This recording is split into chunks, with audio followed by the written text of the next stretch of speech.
any religion that has a gathering point that gathers under a charitable status, it will affect all of them. Not just in terms of them not paying taxes, people. This is way deeper than that. There was funding available for summer jobs programs for hires that they do. But in order to qualify for that, you have to agree to the beliefs of the government on it. The government is deciding what they think is morally acceptable for you to get the funding. I don't think people understand how insane that is. It's an assertion of control over groups they don't agree with. And that's the slippery slope side of things, is that when you start to go this route, is that if you do not agree or think the way the quote unquote government thinks, now you are subject to disapprovals. You're subject to control, barriers to entry. You're subject to funding. You're subject to all these things. The fallout of this would be so huge that it would decimate jobs, careers.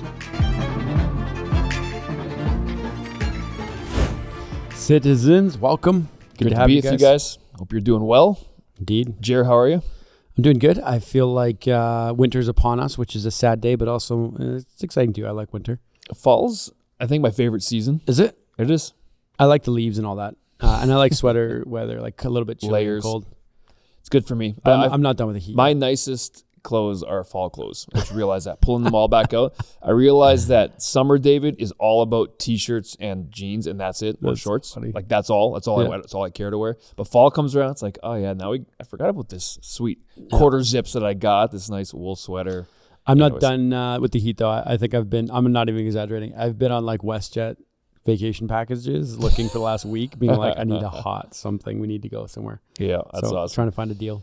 We are not thinking that way because we have a baby coming in, in 2 weeks, which is crazy. Which is wild. Well, in theory, 2 weeks. We'll be in and around there. So we are going to be homebound for a while. My family keeps saying, are you sure you guys don't want to do any like travel for Christmas? And we're like, we are staying home. Yeah. We are going to be homebodies. And that's awesome. Yeah, looking forward to You're that. Going to have some bags under your eyes in the next episodes. You know what? I might.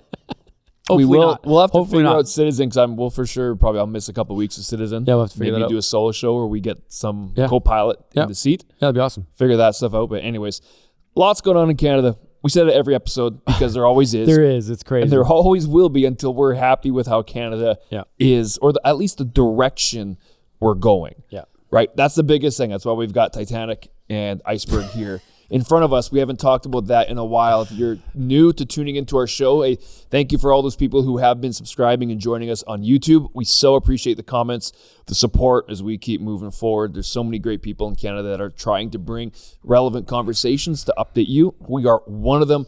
We've got a Titanic on the front here. I don't know if we can get a camera shot of an iceberg. It's a proverbial illustration of where Canada is at. I put it against the iceberg now. It's close? It is. Today it's close. Touching. we got a lot of things we're concerned about today that we got to get to. But I don't even know where to start. I know we want to touch on Alberta's teacher strike for a bit to bring some more clarity to that. You know what? Maybe even if we don't touch on it, it's maybe important for the people who are here right now who aren't going to stay the whole show. And I get that some people come and go. But these are things that you should, if you don't get it from us right now, and maybe we don't get to it, but you should know. Alberta's teacher strike. You should look into that. We're going to be talking about that. I want to talk about the group that said death to Canada. On Canadian soil. On Canadian soil, advertised in front of tons of people anyway, why are we not prosecuting based on our already hate crime laws that we have in Canada? I want to talk about Stellantis, which is 3,000 jobs lost in Ontario, moving to Illinois. That is more allocation of investment of jobs moving to the United States from Canada. Not a good sign for Canada. We want to talk about the Alberta teacher strike. It's still going on. It's about 10 days old at this point. Yep. It's very strange because it seems like needs have been met multiple times, and then it's like they're shucking and jiving and changing what they it's an interesting thing. I know it's hard to. We'll get more into this, but I want to compare it to when they last did this in 2017 when the NDP was in charge and the formed government for province. They didn't end up striking. They ratified and they did a short-term deal, essentially to keep school in, to keep school going. And this time, I'm not saying it's directly because of the Conservative government, but it's just interesting how in 2017 they ratified with no pay increase, $0 pay increase, but there were classroom promises that they made. So anyways, got to look at that, the details. What else? The other thing is there's a giant. There was 2 things included in the budget from the Liberal Party. Got to get to this. Which is number 429, 430. Number 429, and sorry, I don't know what it's even called. The House Commons Committee included these. It's recommendation 429 and recommendation 430 is what it's saying here. 429 is no longer provide charitable status to anti-abortion organizations. Number 430 is amend the Income Tax Act to remove advancement of religion as charitable purpose. Which is huge fallouts, as you can imagine, huge fallouts. Every synagogue, mosque, church, temple, so every religion would lose charitable status. They would ultimately, many of them would close. They'd lose their buildings. They'd lose the ability to write tax deductible receipts. And a lot of these places provide huge charitable benefit to the country, which is why there is tax breaks for these things. Then also the Calgary mayoral race. Well, we say Calgary, but it's actually for the whole province of Alberta. That's right. It's all coming cities. up on October 20th. Lethbridge, Red Deer. So obviously we're very interested in Calgary and to discuss the front runners there and what's going on. And that's a lot of stuff already. Okay, well, should we just get going? And the other thing, I don't know if I want to touch on this today because I would like to be fully versed on it, but I think everyone at home should be looking into it, is the Hamas-Trump peace deal that he's trying to bring in there and actually get it going. And then as the same day that it was announced that there would be progress being made on the peace deal, Hamas brought some of their own people that I guess they were, there's 7 tribes there and they all hate each other.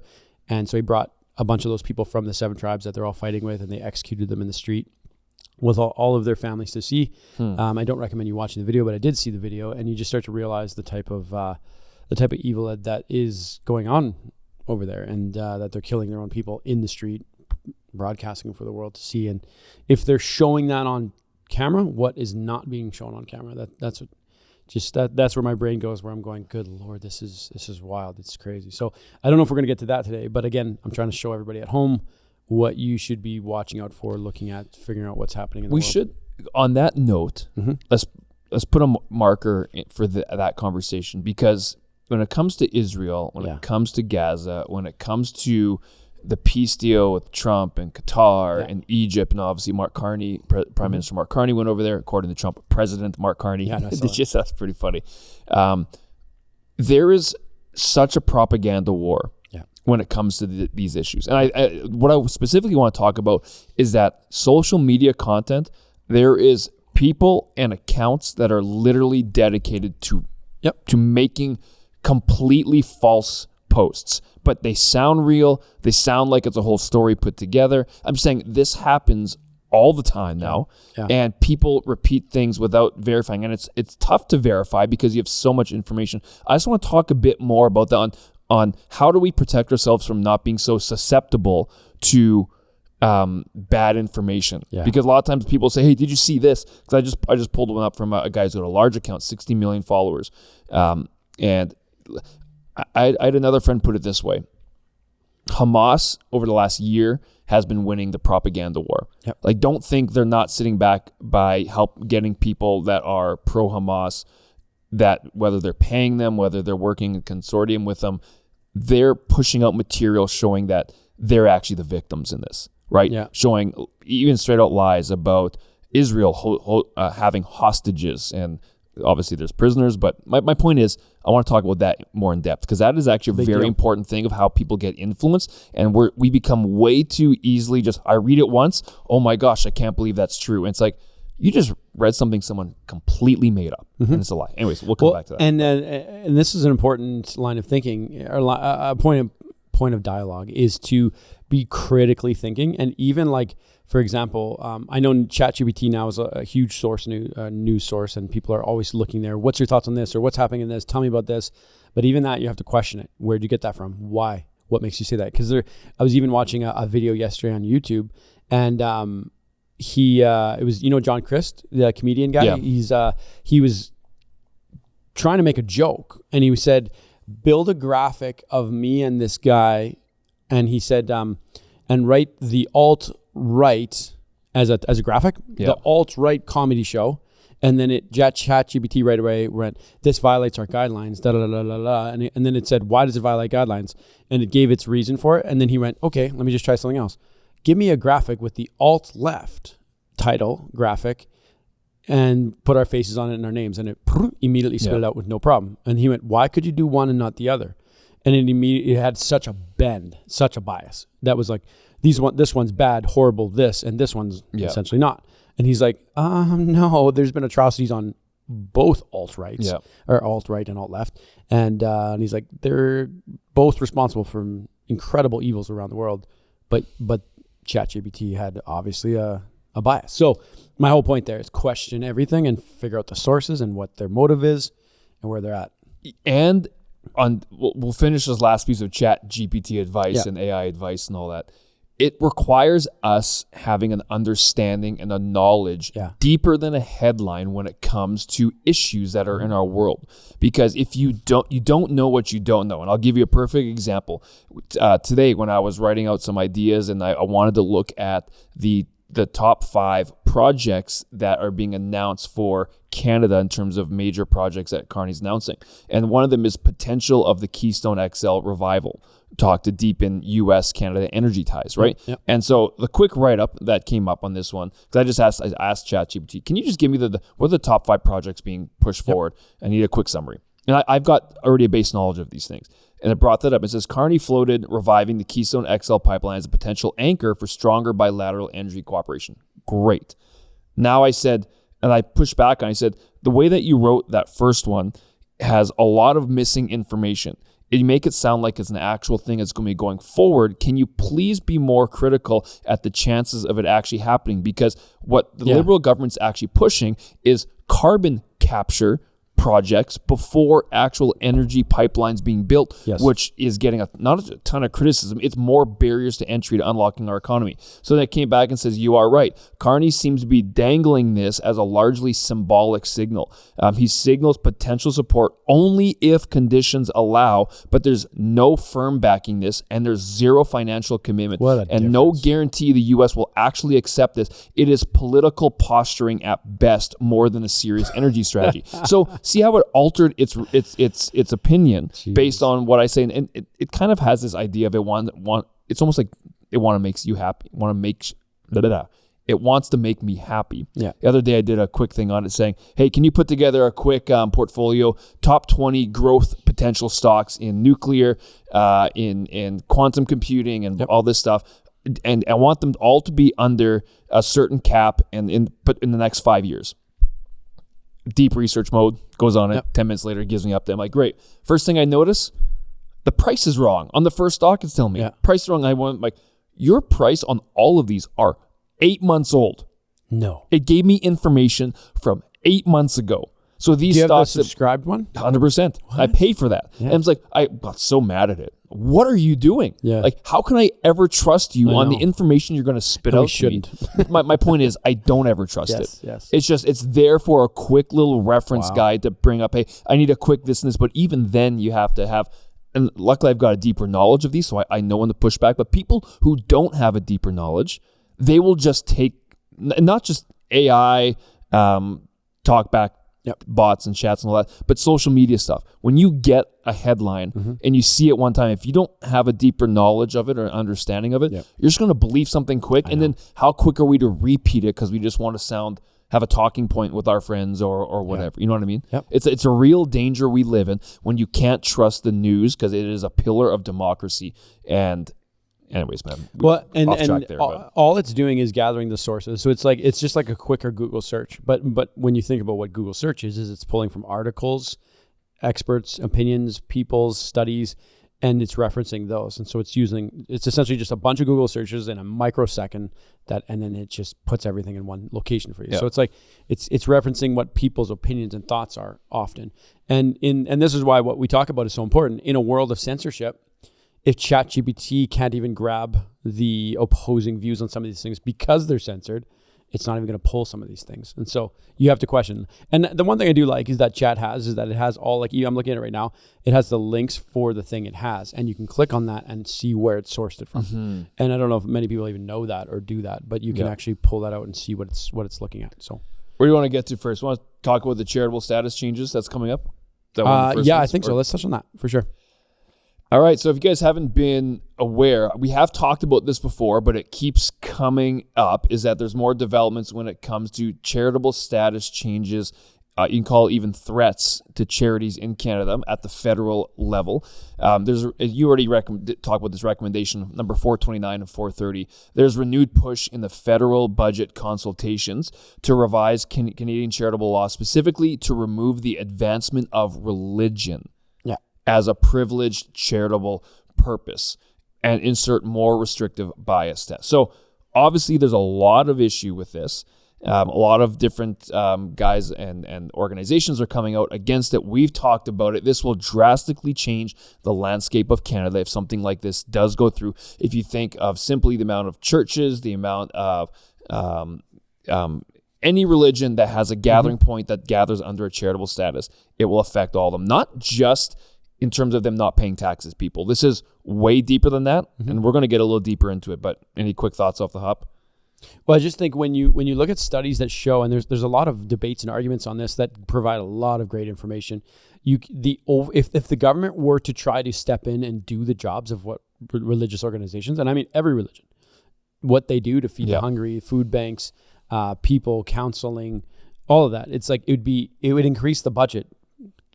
I'm not going to throw a number out, but it'd be massive for them to try to replace that. So if these places go under, I just don't understand the motive. It'd be interesting to see what they think the motive is or what they could do. If it's to capture tax dollars, you're going to lose those tax dollars on the needs not being met and them having to try to fill the vacuum that it's going to create, the void that will come from this, because what they do is huge. Like even, for example, I know a good friend of ours here in Calgary who has a charity, and they do a food bank, and he's an amazing guy, Jesse, and that's right. He just busts his butt, and they barely make payroll for their people every single week, and their food, like especially in the cost of living right now, people can barely put food on their table, and so his shelves are just emptying every single week, and he's just busting his butt. If they were to lose status, and for the charitable purposes they're doing, because it's more than religion. It's much broader than that. It's the viewpoints that it's so weird that government seems to be mixing. Like, help me figure out the wording I'm looking for here.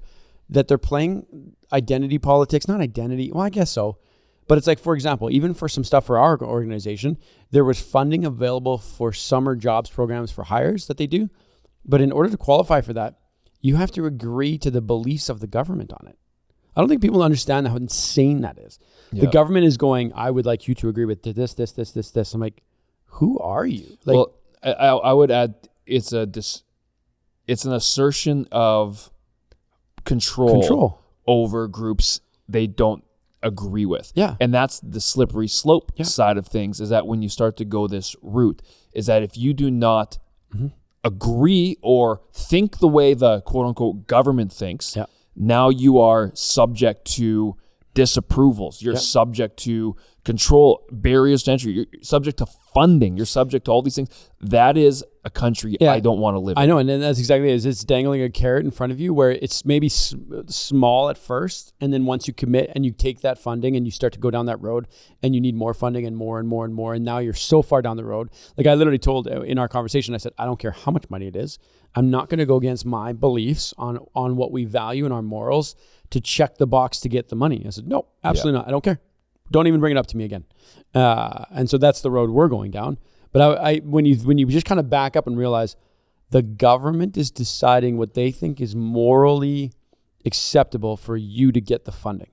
Yeah. So strange. Yeah. What a bizarre mixture that we're bringing. The other shift it also shows is a move away from the foundation that our Western countries have been built upon. Mm-hmm. The fact is that when you look at churches do a tremendous amount, not just Christian churches, there's great religion. Charities. They do a tremendous amount of work for our society that is hard to quantify. Yeah. I'll try my best to quantify it, but it is showing no longer a recognition of that. right? And we've criticized the federal government wanting to get into housing recently. And Bruce Party asked us this a couple weeks ago. Can you tell me one thing the government does well?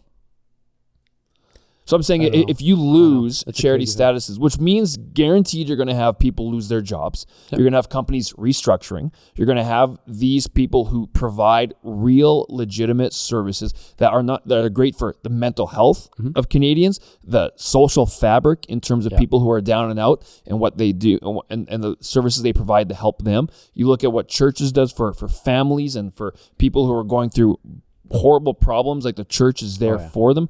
There are so many issues. And if basically what you're saying is that's not important to us as a government. And who's going to take that over? We're going to propose the government to do all of those roles? And these aren't for-profit businesses. That's the thing is like people might say, well, restructure your finances, figure it out. They're not charging ticket entry to churches. They're not selling products. You know what I mean? This is their own, it's donation based. And so that's their form of functioning and hiring pastors and leaders and people to do the jobs they need to do. Like, it's just it. Like, even when we think about one of the ones that we donate to, I can't remember their name. They're local here in Calgary, but it's an entire, I think it's a Christian charity for helping, actually goes exactly against this. I didn't even realize that. They help mothers who have unplanned pregnancies and can't support their children.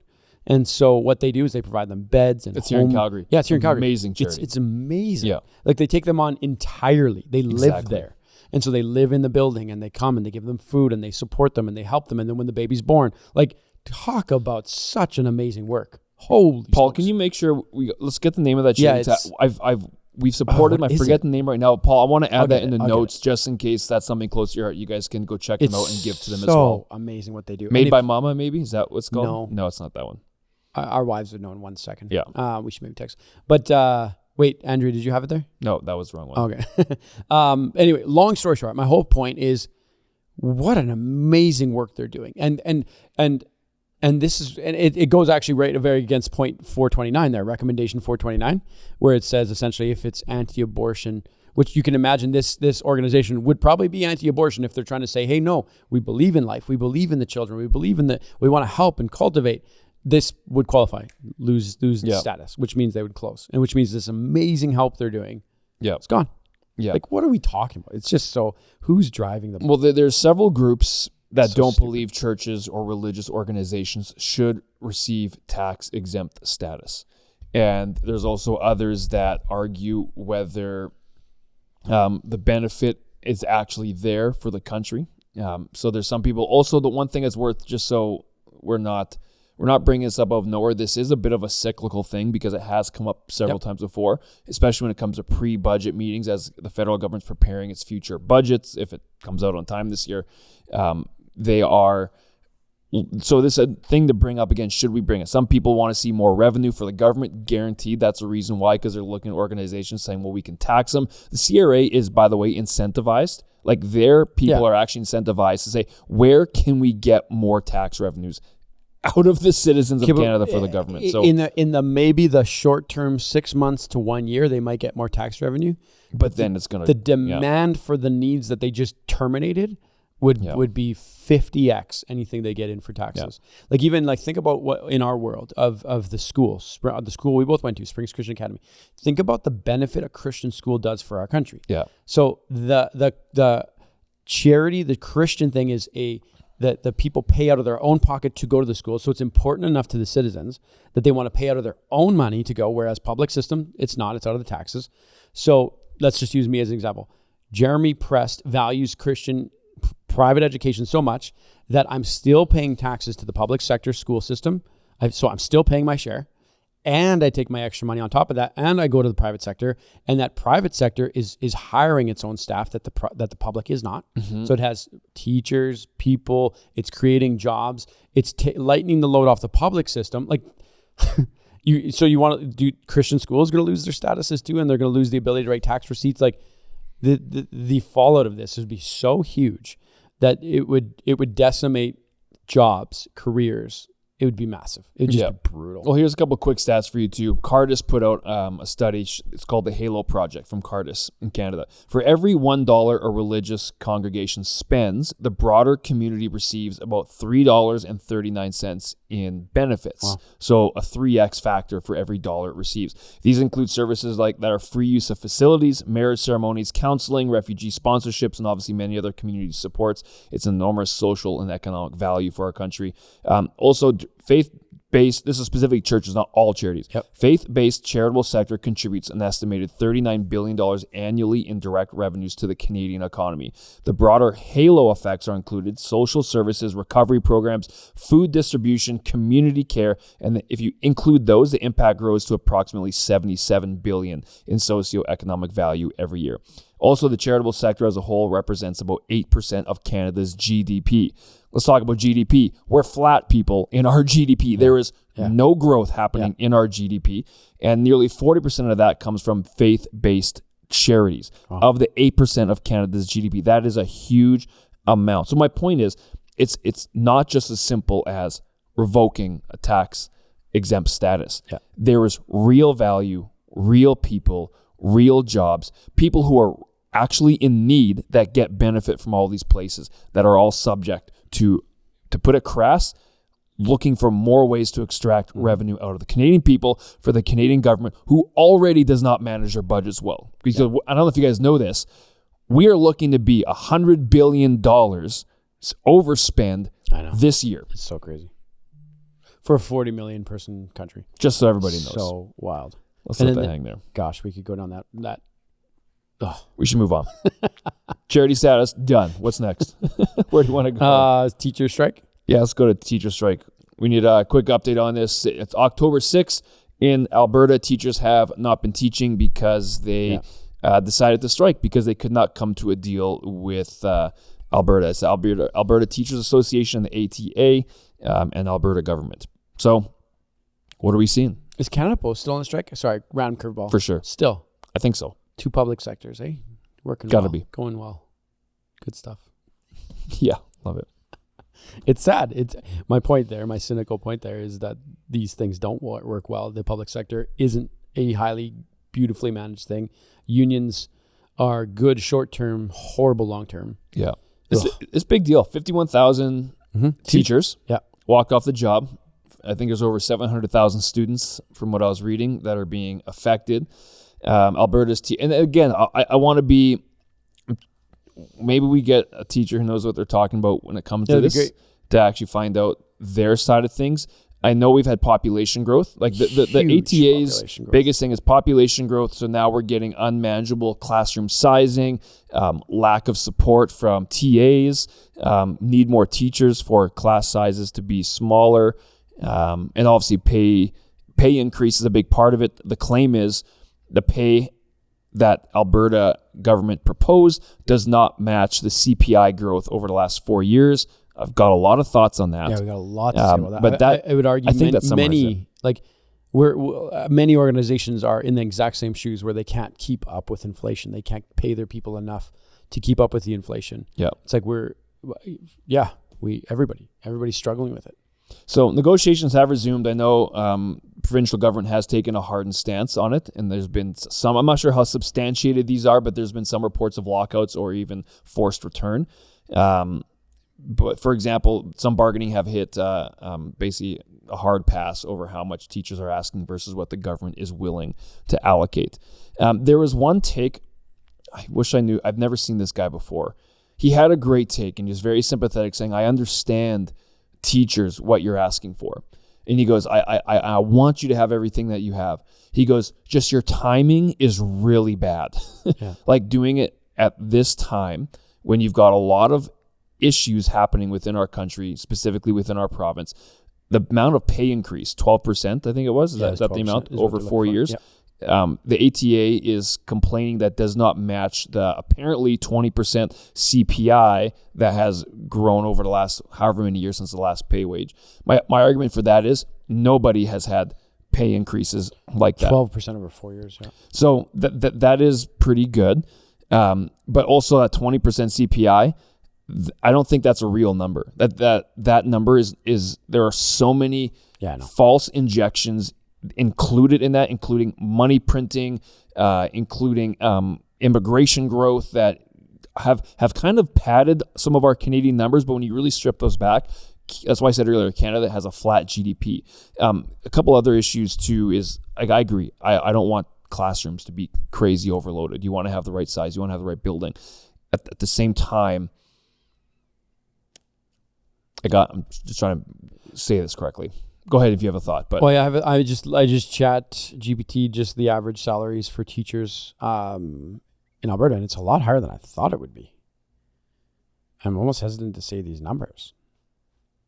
Okay. Yeah, the average is between 85 to 87,000 for teachers, and then it breaks it down individually, which I'm quite surprised by that. According to Alberta Alias Labor Sites, post-secondary Alberta is 86,000 based on this. For elementary to kindergarten, it's average 85.5, which is $52 an hour.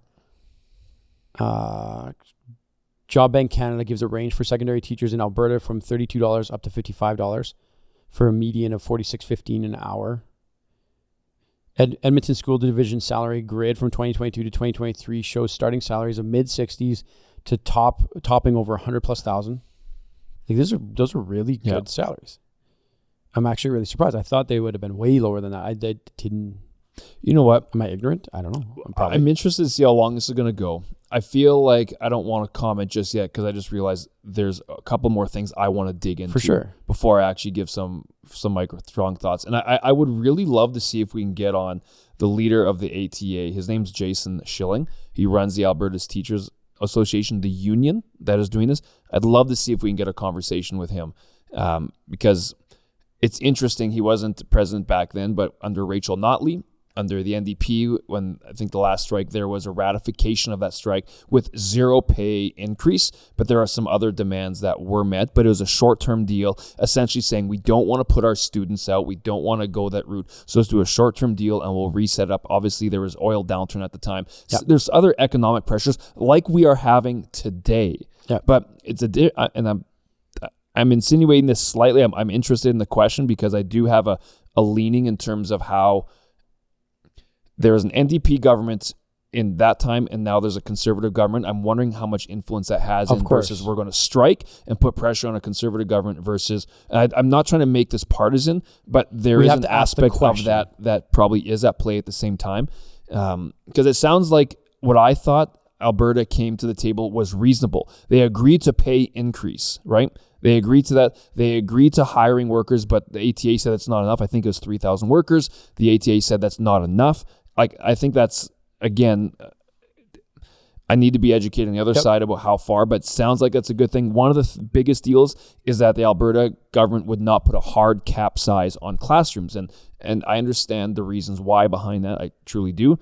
ATA obviously doesn't. So I think I just want to leave what I'm going to say there because I still have more questions before I actually have a hardened opinion on it. But totally. Anyways, it's important to keep up with that because we have a lot of students and teachers and families that are being affected right now in Alberta. For sure. And it's a very difficult job. We're not trying to make light of this. It's being a teacher, I can't imagine doing it. It'd be so tough. But also again, if the average wage of it is in the mid 80s approaching 90,000, that's quite a great salary with what most teachers get the summer off too. So 9 weeks holiday. Like, you know what I mean? It is a very, very difficult job. Don't get me wrong. I'm not saying it's not, but also there's lots of difficult jobs. Do you get each and holiday? We got to put things in the perspective. Like, I love our teachers. I love them. Absolutely. Teachers changed my life. Like, literally, there's a few teachers that really changed the direction of my life. I'm extremely thankful. But I also don't like the direction that a lot of our public school sector has been going. There's a lot of things I highly disagree with. And that's why when our kids enter school, I am highly considering, do we homeschool? What are alternatives? Because of the direction a lot of it has gone. You want people to earn what they're worth, 100%. Yeah. But also there's a big economic backing to this about, are we in positions to actually make that work, right? And there's just a lot at play here. That's why this one take, which I'm not going to spend time to find now, there's one take I thought was so good about the timing is very poor. Yeah. So anyways, I digress. We ended up homeschooling our kids because it was in the thick of COVID when I just disagreed with how they're handling everything. I walked into school one day when my daughter was in kindergarten, we're talking here, 5-year-olds, and one little girl was pulling off her mask, playing with it as a kindergartner would, and you would expect that. And I walked in while this little 5-year-old's getting lectured about touching her mask, lectured. And so it wasn't bad enough for me to step in, but I was close. Like I was really close to intervening on a random kid and a teacher at school. And so when we ended up doing parent-teacher interviews, we talked with them and sat down, talked about all these things. And I understand the teacher's goal is to academically get them to be advanced. But when I started to ask a little bit more probing questions on Sloan's development, from an emotional quotient, from a social quotient, from understanding far more outside of academics, yes, I want good numbers on page, but also I understand that those things will come. I'm more interested to see confidence, boldness. Are you able to handle a room? Do you feel confident in front of people? Do you have an emotional intelligence? Like those are the things that, especially at the young age, where it's like those need to be protected, developed. Whereas academic will come. It will absolutely come. And you create the environment for it, they'll learn to read. And if you make it fun, they'll fall in love with it. But if you squash emotional and social quotients, they're like, you can't get those back. Anyway, so that was my beef with that. So that's why we decided to go homeschool, and it's been amazing. It's been really cool. It's been great. Alberta also has funding for homeschool, which a lot of provinces don't have. And so that's been a benefit too, because my kids are able to do archery, horseback riding, things I would dream of doing. Hockey. Totally. Awesome. Tell me, I just had a thought. I'm going to go for it. So one of the reasons there's a 12% pay increase proposed by the government. And the ATA and the teachers who voted, there's overwhelming, like 90% voted no in terms of the offers. And they've said that 12% is not enough to catch up for essentially cost of living over the last 5 years, right? The ATA argued that given inflation, where does inflation come from? Well, it comes directly from our government. Cost pressures, prior years of catch-up owed, 12% is not enough. But from my research, typically when it comes to unions and the majority of people within those unions, the way they vote generally would be more so for a liberal style of government. What government can we say is responsible for our inflationary rises over the last 5 years? Who's been in government? Well, we've had liberals for the last 10, 12 years in Canada. We've seen crazy money printing. We've seen issues. We've seen ballooning effect of government. We've seen our largest growth factors for jobs in Canada has been within the governments. We don't have any new investment coming in. I'm just saying it seems a little cyclical to me. Is that That's a good point. You're arguing that the pay increase that you're getting is not enough to cover inflation, but yet you keep voting, not everyone, but majority, that's pretty hard to argue against, are voting for a government that continues to inflate and create inflation problems in our country. Thus, future pay wages aren't going to be enough to cover the inflation. I'm just saying, is that a cycle? We're Teachers, if you're watching, let me know if that really makes you mad. If I'm way off, that just came to mind. This is so. I just quickly asked, how does the 12% increase work for the ATA for teachers if they get it? Will it be back pay as well? And so this is from the ATA, Alberta Teachers Association website. The government's last offer included 12% general wage increases over 4 years. In the ATA's impact statement, the increase as described as follows: a retroactive increase of 3% back to September 1st, 2024. The additional 3% increase each year thereafter for the remaining years of the contract, plus a grid unification increase starting February 2027, which is up to 6%, 5.98. For some teachers, depending on their category and grid placement. Taken together, the total increase for some teachers could be as high as 18.5%. Let's go be teachers. Interesting. That's wild. 18.5%. Crazy. So the 12% is a baseline general wage component delivered in equal increments, 3% per year over 4 years, plus an initial 3% retrospective piece. Wow. How much is that going to cost? That's wild. Yeah. Again, we're also looking at it from an economic point of view because that is for the broader stance of Alberta. So it's complex. I'd love to see if we can, you know what, we're going to talk about this after. We're going to move on. 18.5% though. If that's actually legit, I wonder how many people are going to be getting that. Yeah. 18%. Yeah, that's crazy. Holy. Okay, I want to move to Stellantis. If you guys don't know what's going on here, this is a big issue. Stellantis is essentially a company that produces Jeep, specifically, in Brampton, Ontario. I'll back it up. Canada has not been doing well in incentivizing companies to build, to manufacture, or even to, if they're in Canada, to stay in Canada to do that. Stellantis is the most recent one where we are losing 3,000 jobs to Illinois in the U.S. because they are deciding to move the factory for manufacturing reasons, obviously incentives from the United States.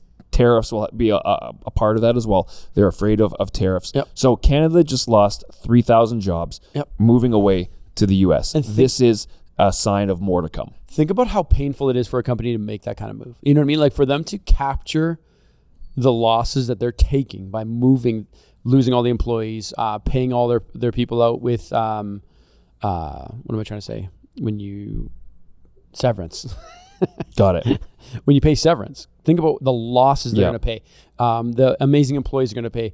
The finding a new business, hiring everybody out, new employees, new culture, new people. Like the logistical nightmare of moving a factory has got to be so massive that you're starting from the ground up all over again. That's the better deal for them. That's still the better deal. Yeah. To do that than to stay in Canada. Yeah. And so I was going to jokingly say, as you were saying your opening statements there on this topic, you said not incentivizing them to stay. It's almost as though they're incentivizing them not to come. Canada is really good at incentivizing investment to leave. That is what we've become good at, everybody. We will give you the best deal so you bring your investment, your production, all of your manufacturing. Get out of Canada. I know. Leave because we are great at that. Well, and that's part of the issue. I think that why you and I make such a stink about the carbon capture, about the green pipelines. What's the green plan called up to 2030? Yeah, you just threw your pen at me. What's going on here? The green. I don't know what the name of it is. If our producer can help us. I don't remember what it's called. But the whole idea, though, is that it's terrifying when a company wants to invest, wants to think future. These companies of these sizes are thinking 10, 12, 15, 20 years down the road in order for their future products, what technology is coming, how do they deal with it. And if they're worried, okay, this policy seems to be changing overnight. This one here, there's the green and blah, blah, blah, blah. They're just scared to invest here. And so that's where our joke is coming from, is that these companies are scared to invest in Canada because they don't know what's coming down. I was going to say what's coming down the pipeline, but there is no pipeline. No, that's the thing. There is no pipeline. So essentially what they announced is a $13 billion investment in its U.S. operations over the next 4 years as a counter to U.S. tariffs and expand U.S. production. We still don't have that finalized with the U.S. regarding tariff issues because that Trump has said we'll just manufacture in U.S. He's incentivizing people to come to the U.S. Despite the impact it has in other countries. Canada needs to have the same mentality. As part of that, the production of the Jeep Compass model is being moved from Brampton, Ontario into Illinois. The Canadian government has responded angrily. I want to show a clip of Melanie Joly in just a moment, which doesn't really invoke a lot of confidence. She just keeps saying the same thing over and over again. We're going to fight and stand up. How many times have we heard our officials say, we're going to fight and stand up? You're not fighting and standing up. You're just saying the words, and talk is cheap. I would love to see an actual plan of how you're going to incentivize companies to stay in Canada, how you're going to bring back jobs so that we are actually employing citizens of Canada of jobs they can depend upon that aren't going to up and leave into another country because we aren't doing our job. This is what happens. You get big government that is cozy and comfy, and you have an uneducated electorate that just keeps voting in government who is actually doing a bad job in making our country grow. Like, all the stats show we're not growing. Anyways, sorry for that little rant. But no, it's good. The thing is that this is a growing problem we are seeing. And this is a symptom, it's a microcosm of a larger issue. Are we going to continue to see this happen? Probably, unless we really get our act in order when it comes to the Canadian economy. So anyways, a couple of thoughts on that. Let's see if I can find this clip. I'm really hesitating on what I want to say. Say it. You got to say it. Paul can edit it. No, I just think the system is broken from politicians deciding what the economy should look like based off of professors they went to school with instead of businessmen and women. Like I'm trying not to be cynical or mean on that, but there's a big difference between a professor teaching you about economics and a businessman or woman who's done it and been in it and built it and hired and fired and like years of experience and decades and relationships and teaching and like, so there's a huge difference of that. And I think we see it time and time and time again. I think that's one of the things that Trump really brings to the stage is business experience. Yes, people go, oh yeah, bankrupt this, that. Of course, yep, that's the price of going into business is success and failure. And he's now quite successful after failing a lot. Everyone who is successful has a lot of failures under their belt. And so to me, I'm going, it seems like that's a symptom, a root cause of politicians deciding where the economy should go. And it seems to not be working. Well, there is something to be said about zero real world experience. Experience is the best teacher. Yes. And you learn hard lessons the hard way, but in theory, you learn from them. Yeah.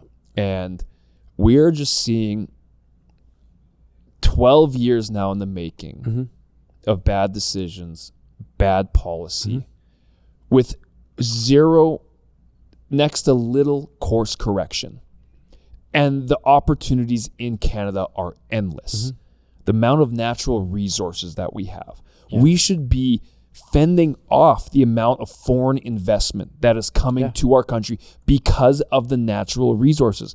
But yet we don't have that. We've actually been rejecting other countries who want access. You look at the rare earth minerals that we have at our disposal, zinc, cobalt, copper, the list goes on. And you look at, this is another episode again too, but what China is doing with their stranglehold on rare earth minerals, Canada has got an amazing opportunity that we can seize to bring in tons of investment, tons of partnership. Our good friend was saying a Manhattan Project style where we're going all out so that we can continue to be a center for technology, for robotics, for microchips, to be a place, because that's what rare earth minerals is the future. We know technology and where it's going, and it already is.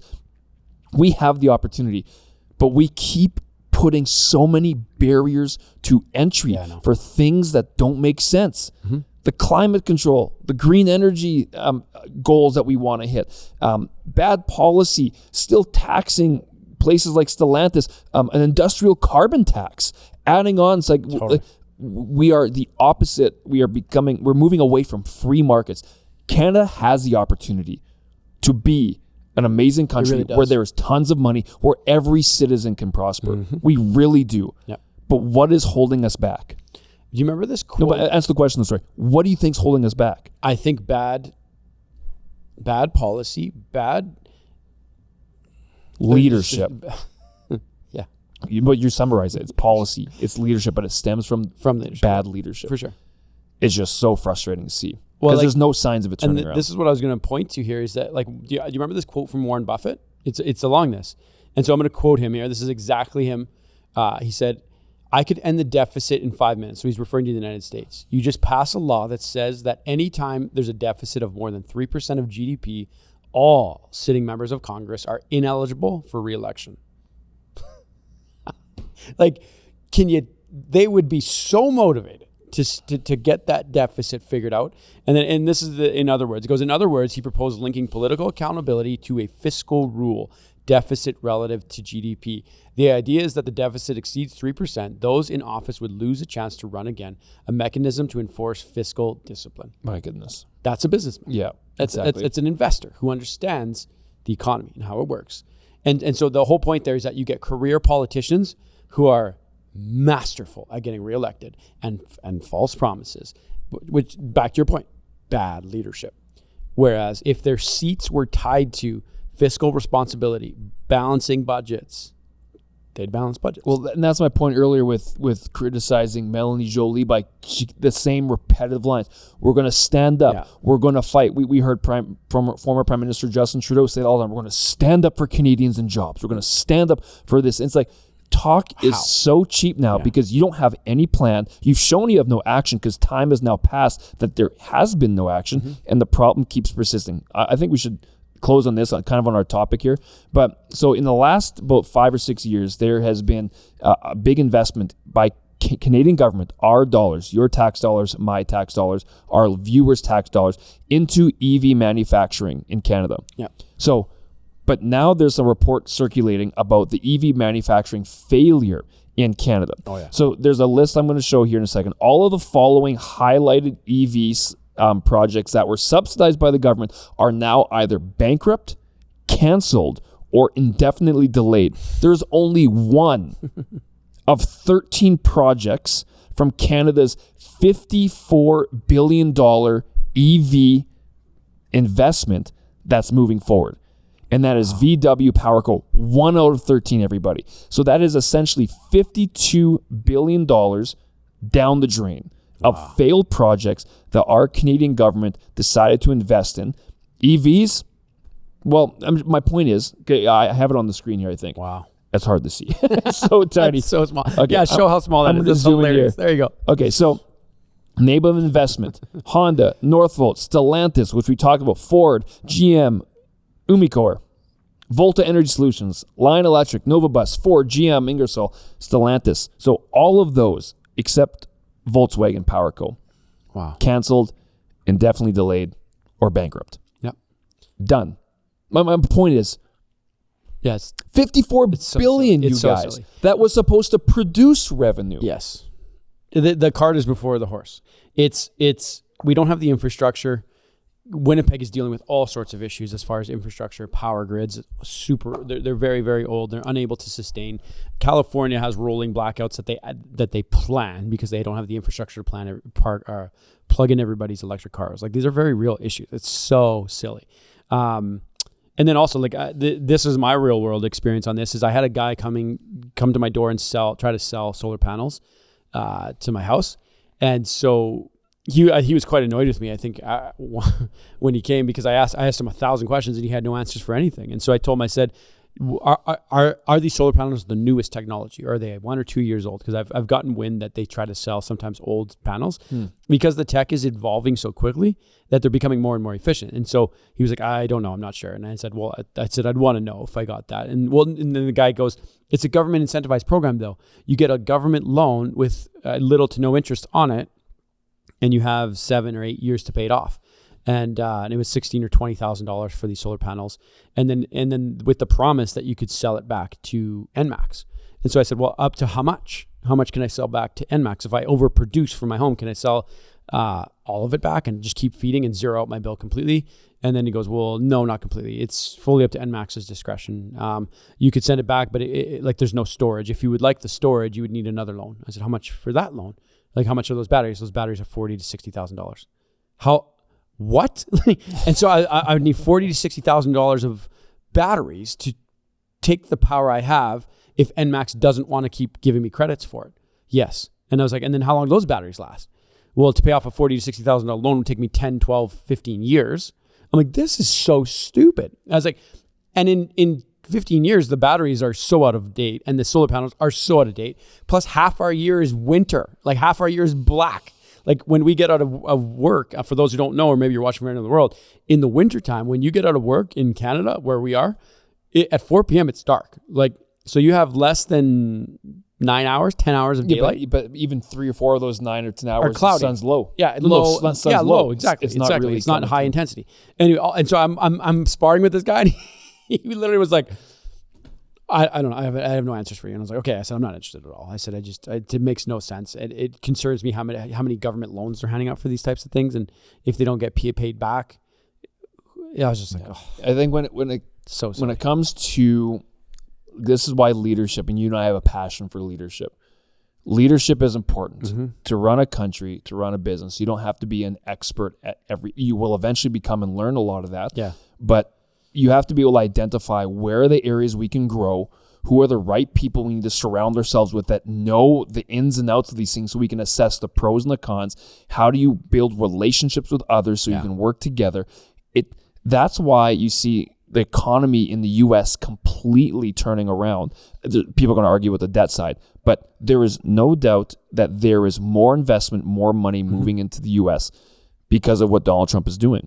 And all I'm saying is, we have not been doing that. And we are now, and it's going to get to the point where Canadians are going to be forced to say the economic advantage of living in Canada is no longer there. Mm-hmm. And it's going to get to a point where people are going to say, I need to move. And I hope it doesn't get to the point where they say, I can't afford to move. Oh, for and sure. you get stuck.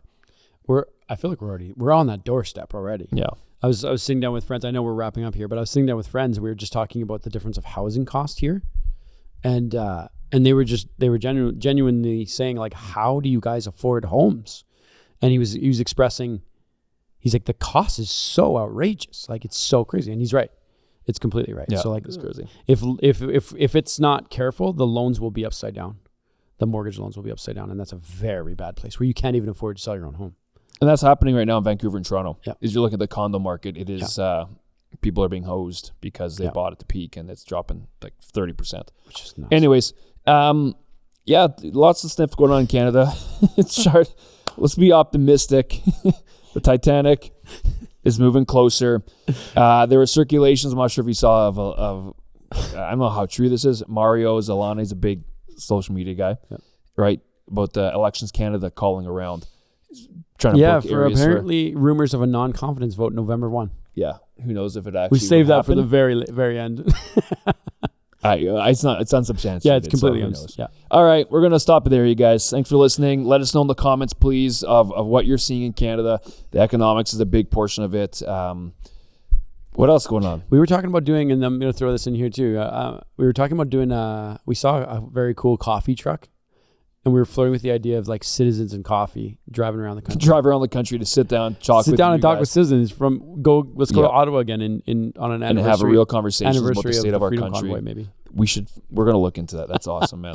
I was like, our wives will hate us. We'll be gone for Love it. 5 weeks, but All right, show goes on. we'll meet citizens. See you next time.